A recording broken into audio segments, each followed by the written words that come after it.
We skipped the dance videos today, and that was my wife riding in a cross-country event.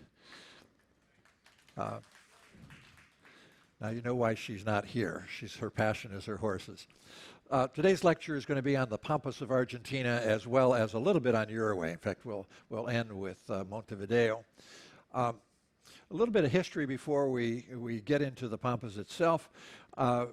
If you saw the last lecture on the Jesuits, you know that the early settlement in what is today Argentina was in the far, far northwest, the area what is Tucumán and Salta, and it was particularly with the Jesuits and the estancias, the big cattle ranches that were out in that area, that were supplying food to highland Bolivia, the mining areas around Potosi in particular. The city of Buenos Aires was founded just 4 years after the conquest of the Incas, but was very quickly abandoned. The local Indians attacked the settlement and it was abandoned. It wasn't reestablished until 1580. Actually, there were settlements up the Paraguay-Paraná river system in what is today Paraguay, around Asunción, Paraguay, well before Buenos Aires was reestablished.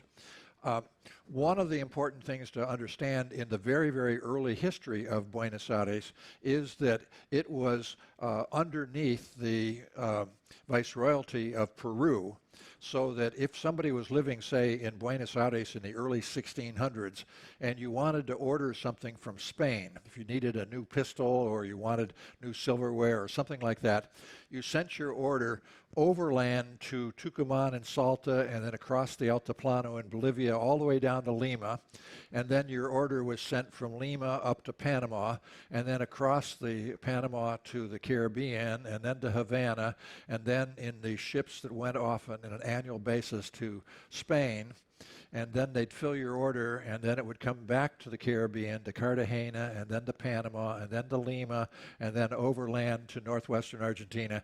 And like 3 years after you ordered something, you got what you ordered. Talk about delays in shipping that we have today. And it wasn't until there was a separate Viceroyalty de La Plata in the late 1700s that you could receive cargo directly into Rio de la Plata. Now, that's not to say that there wasn't a lot of smuggling going on, but it wasn't by Spanish. It was by French and Dutch and English and Portuguese that were coming across through the Rio de la Plata. Anything official had to go by way of Lima. So here's our map of the Viceroyalty of Peru. The southern part of it, again, Lake Titicaca is up there. I talked about the Jesuit missions here in the Tucumán area last time.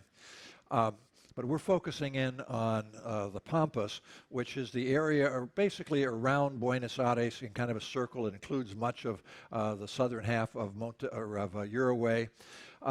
You might notice on this map the green is the lowland areas. On what is the Pampas, there's only one area of hills. It's the Sierra de Tandil south of Buenos Aires, and then the Andes Mountains, the foothills in the Andes off to the west. So that's the Argentine part of the Pampas, and that one shows the Uruguayan portion of the Pampas as well. It's kind of an arc around Rio de la Plata or Buenos Aires.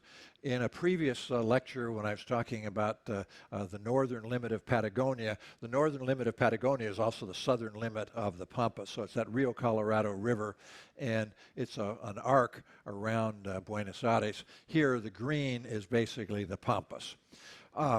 The southern limit is the Rio Colorado. The western limit would be the foothills of the Andes Mountains. The northern limit being where you begin to get into forest lands. The Pampas is a grassland. It is a natural grassland. If you go back tens of thousands of years before humans were on the continent, the fires out here were naturally caused by lightning. When humans got out onto the Pampas, they were setting fires to keep it as a grasslands because the animals that the people there were hunting, the Guanaco and the Reyes, were grassland animals. Once the Spanish were in the far northwest, horses and cattle escaped from the Spanish and began to populate the Pampas and reproduce in large numbers. These were basically wild animals. the native population was quite low on the Pampas because if you're on foot going after fast animals like guanaco and reyes, you weren't that successful. But once the Indians had, once the natives had horses, then they were very successful hunters, just like on the American Great Plains once the natives got horses. And there were Spanish wagon trains going from the northwest, from Tucumán and Salta to Cordoba, halfway across, and then on to the Rio de la Plata, on to Buenos Aires areas. The natives began to attack those wagon trains. I've only been able to find this picture of kind of early Indians, natives on the Pampas, and that's the only picture I've ever found, and a couple of paintings here, drawings of the Indians here using a bola to go after guanaco in the background and with a puma there in the foreground. Here's some of the natives attacking one of the wagon trains, and here's a wagon train crossing the Pampas. One of the first things that you might notice is the big wheels and only one axle, one pair of wheels. If you're familiar at all with the stories of crossing the Great Plains in the United States, you're familiar with Conestoga wagons with two axles, much bigger, longer wagons, lower wagons. These are very, very high with big wheels, and that gave them some advantage crossing some rough country. So there's the typical the Latin American Pampas wagon, or there even a photograph.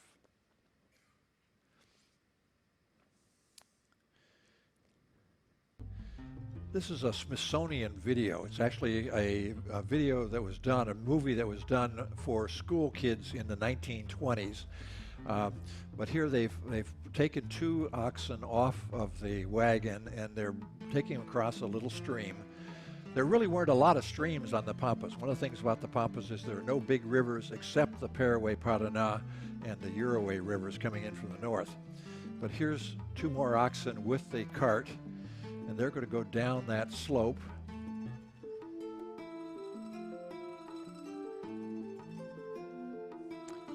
I can't imagine a Conestoga wagon going down that sort of thing, but this type of wagon that they had was okay.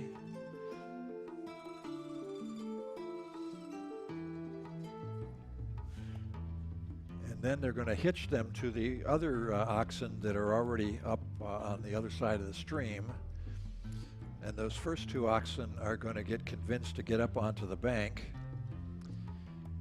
And then they'll help the other two oxen bring the wagon up to the top. This is again from a 1920s video or movie for school kids. But here they're going to go down and pull up the wagon again. So one pair of oxen is near the top, and they help the wagon oxen get up to the top there.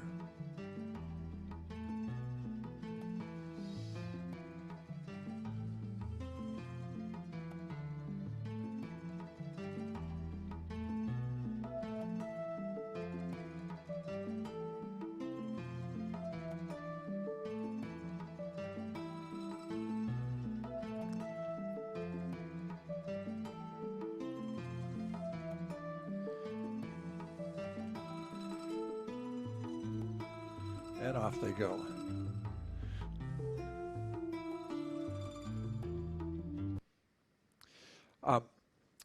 By the middle of the 1600s, you had people who were mixed Spanish and native that come to be known as the gauchos. These were essentially the cowboys out on the Pampas hunting the wild cattle.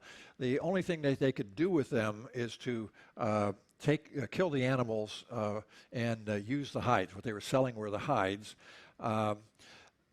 And there was no control of breeding, so the quality of the meat was very, very poor. The quality of the animals was poor, so the only thing that they could do was sell the hides for leather. But that gaucho tradition from the 1600s is an important part of the history of Argentina as well as Uruguay and to a certain extent in Chile. So here's the typical gaucho with his bolas going after presumably Guanaco or Reyes. Here they are branding.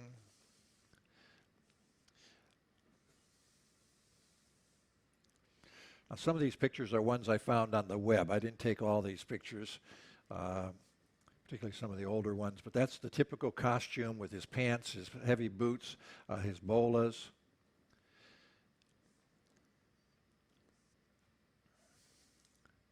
Now, this picture and the next two are ones that I did take. In 1985, I took my summer vacation, February of 85, from living in Peru, and went down to Chile, and then we crossed over from Puerto Montt over to Bariloche, and then from Bariloche we went north on the east side of the Andes up to Mendoza, and then switched back over to Chile. And as we were driving along that east side of the Andes, about 600 miles, dirt road, took us 3 days.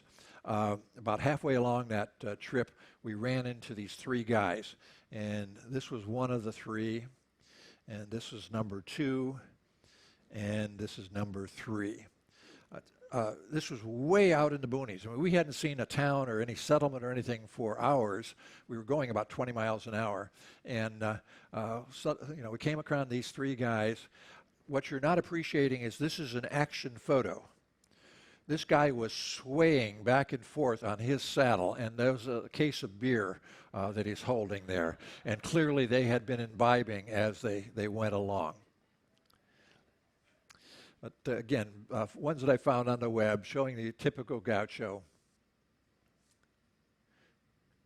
And I love this picture. There's our big cart. There's one guy here smoking his cigarette, strumming his guitar, and his two other guys are over here. There's a rack of probably lamb over the fire. Some of you probably had lamb like that if you went out to the one shore excursion at Chacabuco. I think they did the lamb that way. But the other thing to note is the guy here has a thermos, and the other one is sipping mate. It's a drink sort of like a tea. It has caffeine in it or something similar to caffeine. And one of the traditions in Argentina from gauchos, but still today, is to have your mate in a cup, in a gourd, and you're sipping it through a silver straw. There he's got his teapot to put in hot water. You can keep adding hot water. There's just a mash of mate in there. That's a very typical picture. Pre-COVID, it was passed around. You shared your mate cup.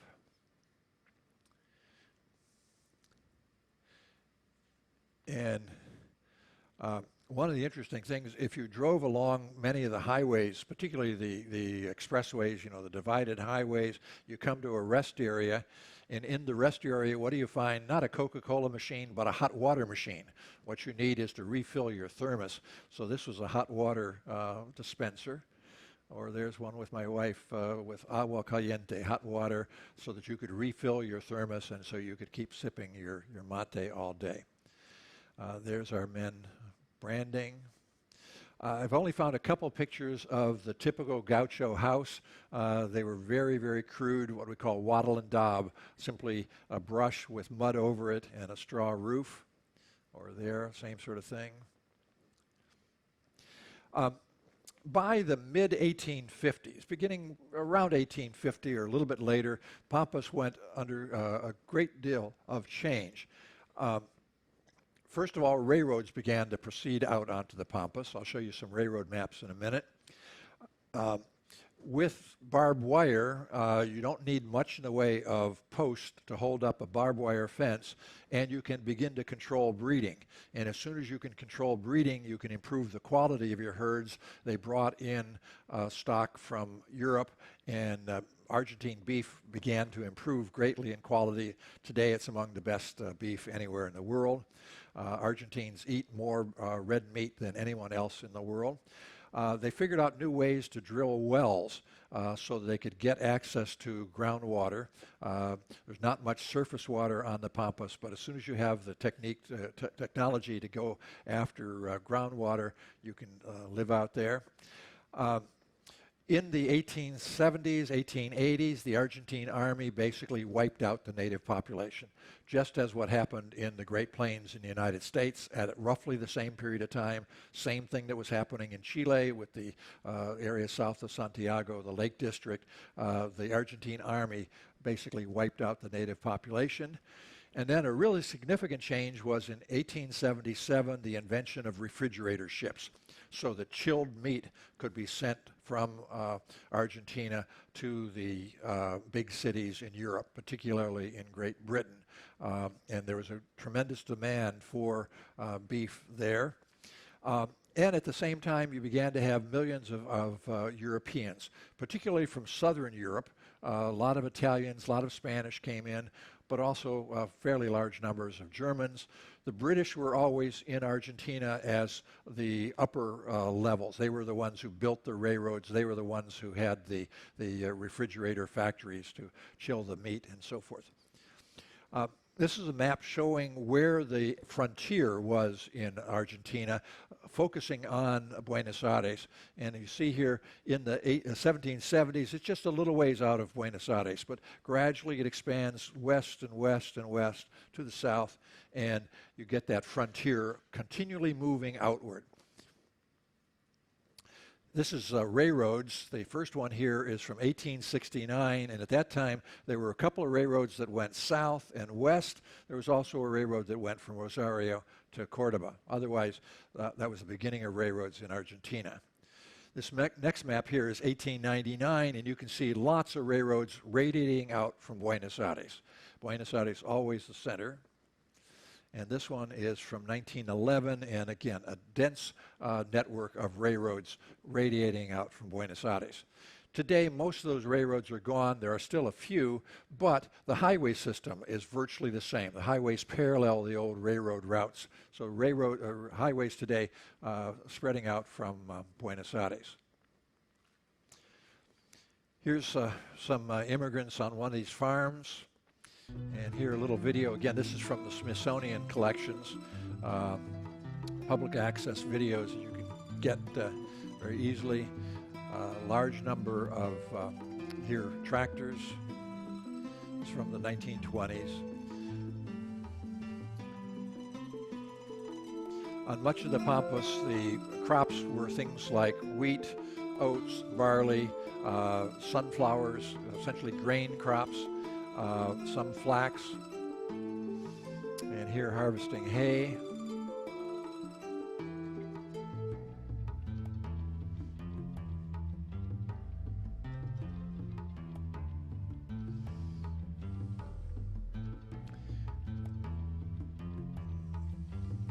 The guy on the left there is using a sickle bar to cut down the alfalfa.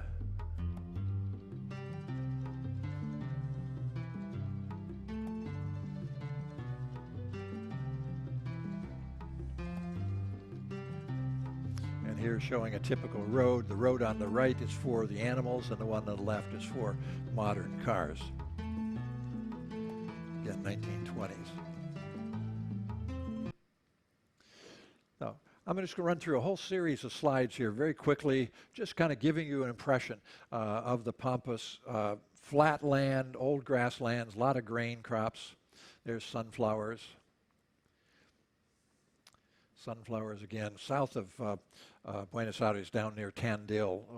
There were lots and lots of sunflowers. There's hay. But just this flat area. In some cases you can see way off in the distance some mountains, but most of the time it's just flat land. Any of you who are from Kansas or Nebraska, this is going to look exactly like home. I had never been in a place like this until 1960. A friend and I drove from Ohio out to Colorado and went across Nebraska. I could not believe Nebraska, mile after mile of nothing. But there's out near the mountains. Sometimes you get the mountains, the Andes in the distance.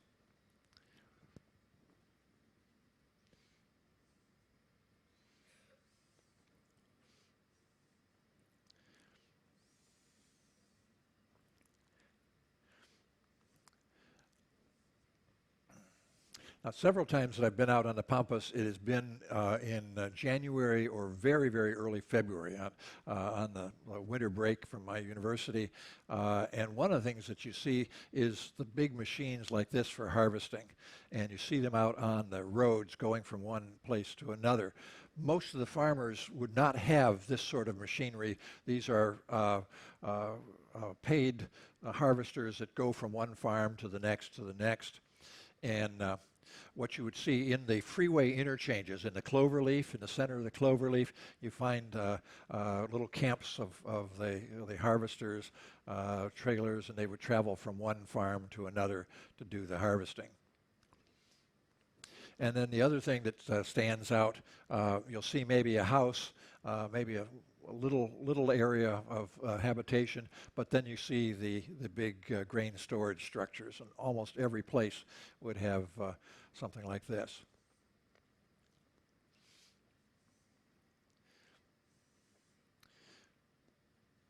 But otherwise, it's just flat grasslands, agricultural crops. Now, I'm going to show you a bit of Buenos Aires and a bit of Montevideo. I skipped putting anything in from the first one there, but we'll do Buenos Aires first, and then we'll do Montevideo. And there's a little bit closer view. Again, these are roads, but you can see roads radiating out from Buenos Aires.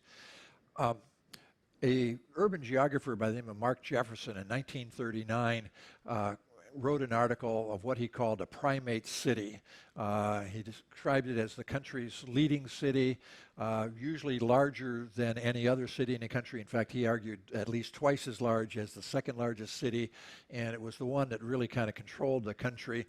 Other people have followed up on his first article and said that primate cities should have the following characteristics. Should be at least twice as large as the second largest city, usually serves as a national capital, dominates socially, politically, culturally, etc., and transportation-wise, it's a transportation hub.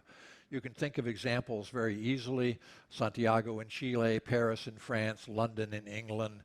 Lots of countries have this sort of thing. Most Latin American countries have a primate city. There are a few exceptions. Ecuador, Guayaquil is actually larger than Quito, but many of the Latin American countries have them, Mexico City, etc. Argentina, with Buenos Aires, is the classic example of a primate city. There's Buenos Aires. And a little bit closer view. This is with radar. Here's, again, Google Earth, a little bit closer view. There are actually two Buenos Aires.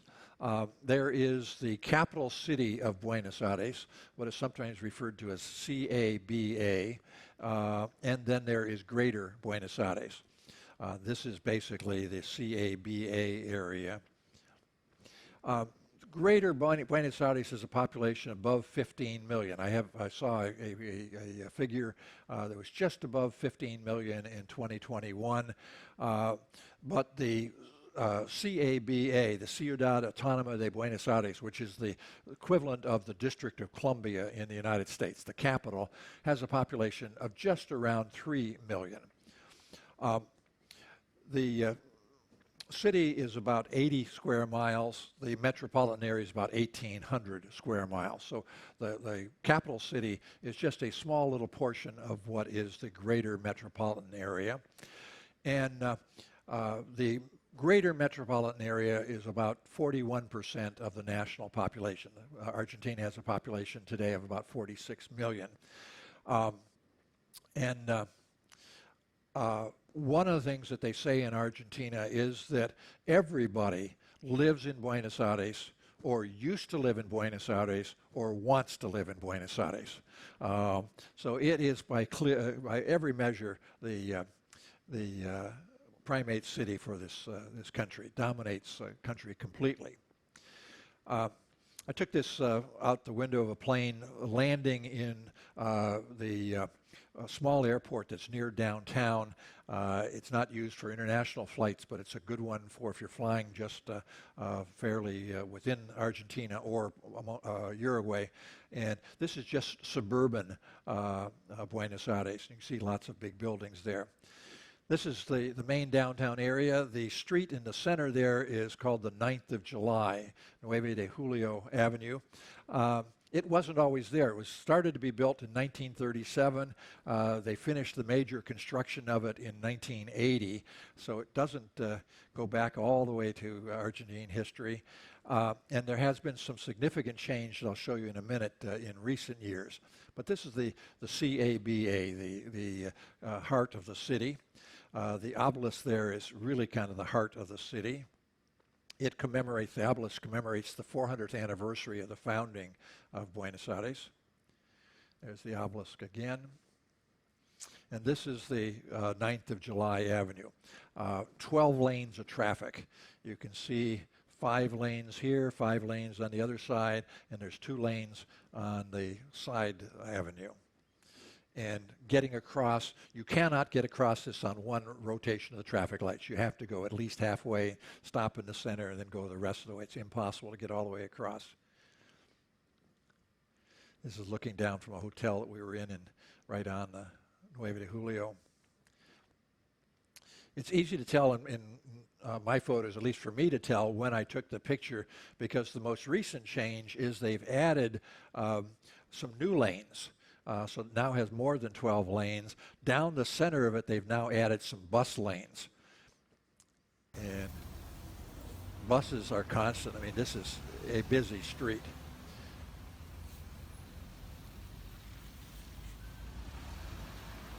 And if you focus in here, the lanes that are coming towards me are following the lanes of traffic to the left, but there's another lane of buses that are going the opposite direction. And that's really crazy if you're watching out to cross the street and then buses are coming from what you think is the wrong way. You think you're in England. There's the new bus lanes in the center of Nueve de Julio.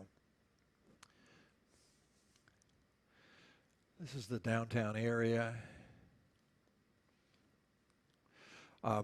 This is the famous opera house. It's a little over 100 years old. It has recently undergone restoration.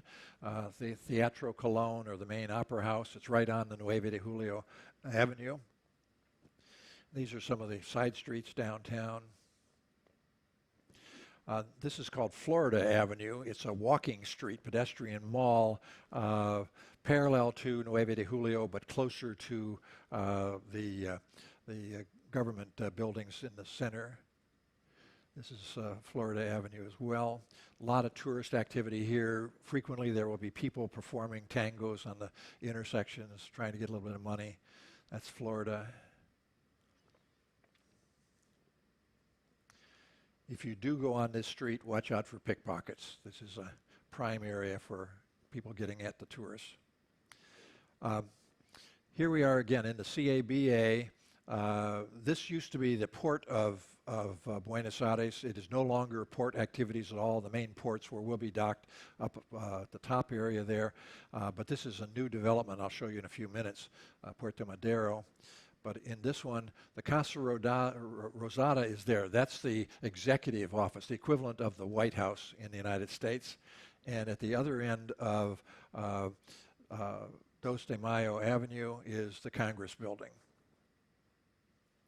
And this is the Casa Rosada. The plaza here is the Dos de Mayo, or De Mayo Plaza. There's the government building. And the windows up here, I think it's this window right there, is where Evita gives her speeches, and Juan Perón used to give her speeches, or his speeches. There's Evita. And this is the Plaza de Mayo in front of the Casa Rosada. One of the things, if you're there, you might look for, if you're on a tour at all, you'll go past the Plaza de Mayo, is the mothers of the Plaza de Mayo. Between 1976 and 1982-83, when the Falklands War ended the military government, there were lots and lots of people, tens of thousands of people disappeared, taken by the police or the military and just eliminated. And the mothers, beginning in 1977, began to protest, and it was hard for the police to go after these old ladies. So they were gathered every day on the Plaza de Mayo. Now they're there, most of them are there only once a week. But they were there protesting for years. If you don't see the mothers of the Plaza de Mayo, what you'll see is other groups, labor groups, people, teachers or whatever, come into this plaza and have their protests. This is also the Plaza de Mayo, but over here on the side is the National Cathedral. The building in the background here is the old Cabildo, the old City Hall. There's also the National Bank here, and I think the Economy Ministry is on the Plaza de Mayo. At the other end of de Mayo Avenue is the Congress, and this is the Congress here with a little park out in front. They use it as a dog park. And Buenos Aires has lots of parks. If you're driving around on a city tour, you'll see lots of parks. It is pretty much of a green city. That's a famous monument. It's the petals of a flower that actually open during the day and close up during at night. Or one of the other spots you probably go to is the Recoleta Cemetery. It's an old cemetery. The Recoletas were an order of monks that the monastery where they were was destroyed and the area was turned into a cemetery. So that's where it gets the name Recoleta. But for a while it was a very low-class cemetery, and then by the early 1800s it became the upper-class cemetery, and it's a fun place to kind of walk around. These wonderful mausoleums. That's the mausoleum of the family Duarte, which was one of the less well-to-do families. So their mausoleum is fairly small, but it's famous, and everybody has to stop there because it's where Evita ended up. Okay, one other neighborhood I want to show you is the neighborhood of La Boca. La Boca means the mouth, and it's at the mouth of a little stream. You can just kind of see a stream there back in the early settlement period. Today it's a kind of a mixed neighborhood, relatively poor. It has a couple of things to attract people to it, and the big one is right here in the center, La Bombonera, the stadium for Boca Juniors football team. There's the Boca Stadium. My son is a soccer nut, and so every time I'm in this area, I've got to pick up some new stuff from Boca Juniors or from River Plate, the other big thing. This is actually the River Plate Stadium elsewhere. But around Boca, there's all sorts of souvenir stands for the soccer team, Boca Mania.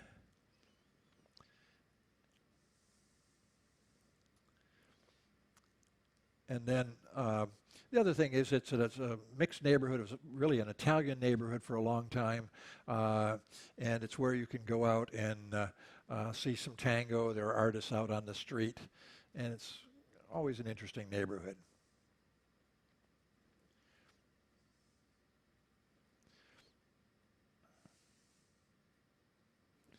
One of the things on La Boca, your guide on the bus, if you get off here, and most of the time they'll stop here and let you walk around for a bit, they do tell you, stay in this area, don't go any farther away.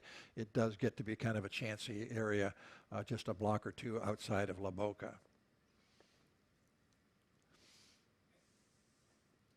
And these are a couple doing a tango. Okay, the last area I'm going to show you is Puerto Madero, the newest big development near the downtown. There's our Casa Rosada again. And up at the very top of the screen is the old port area. Now, you may have noticed yesterday when we were at Puerto Madryn, the tidal range. And the device that they used to let us off the ship was such that they could adjust for the tides. This was actually an area with locks. They could close off the port area with locks at each end so that ships did not have to go up and down with the tides. But it was abandoned many years ago. These are old warehouses on the side here, and over the last 20 or 25 years, it has turned into one of the upper elite areas of Buenos Aires.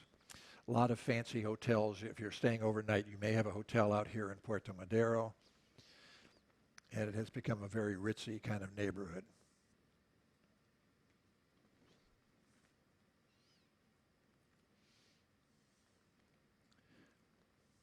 They're using the old harbor area, dock area, as a yacht club area.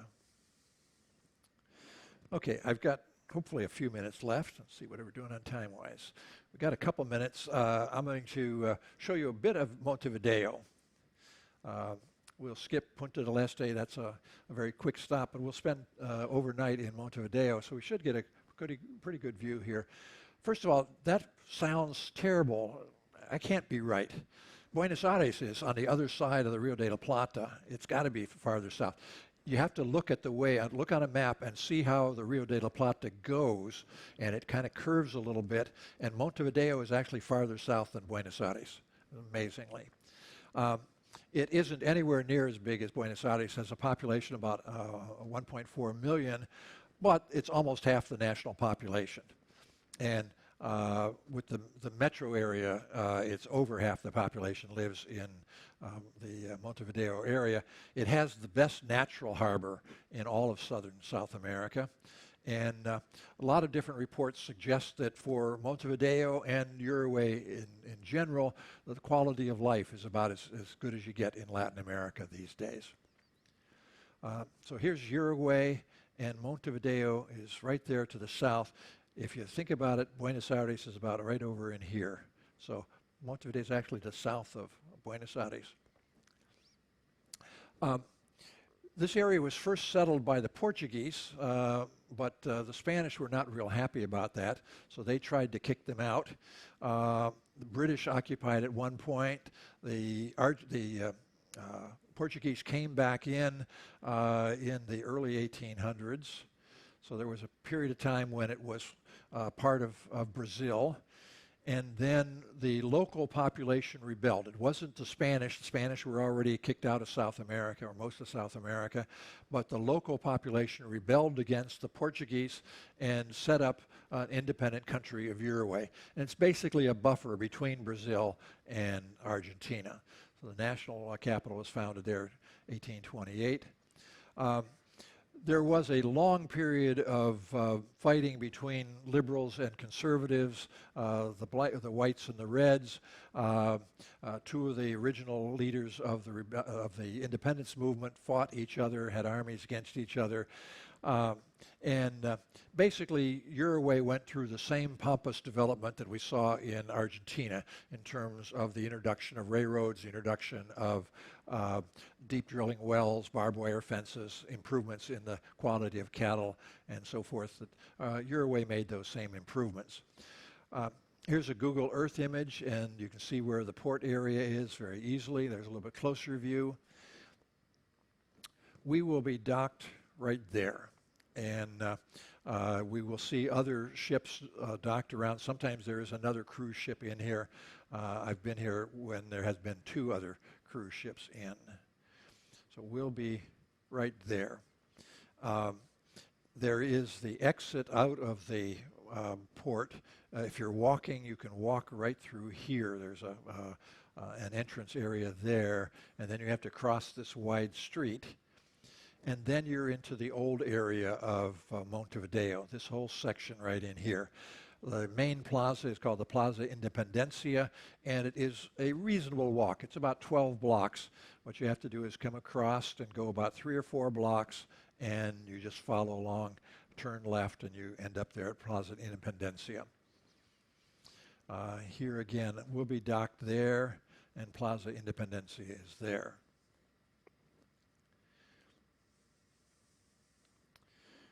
Again, we'll be docked over, I think, about over in there. This, that building right there is on Plaza Independencia, and you can always see it. It has kind of distinctive, and if you're able to spot that, you can find your way to Plaza Independencia. That's perhaps the most modern-looking building. It's the telecommunications, the cell phone and telephones and so forth is in from that building. This is walking from the ship towards Plaza Independencia. Literally, I've just crossed the main street, and there's an area that will have some tourist shops and kiosks and cafes. But also, this is the old market, the original market for the city there on the right-hand side. And inside that, there are lots of tourist shops and also a whole series of restaurants. So this is one of the restaurants. And if you haven't had good beef on this ship and you want even better beef, you go in here, and this has the Argentine or Uruguayan really high-quality beef. Lots of restaurants, wonderful food.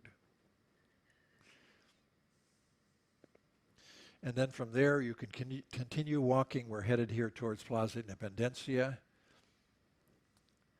This is a small plaza next to Plaza Independencia. That's the National Cathedral there in the background.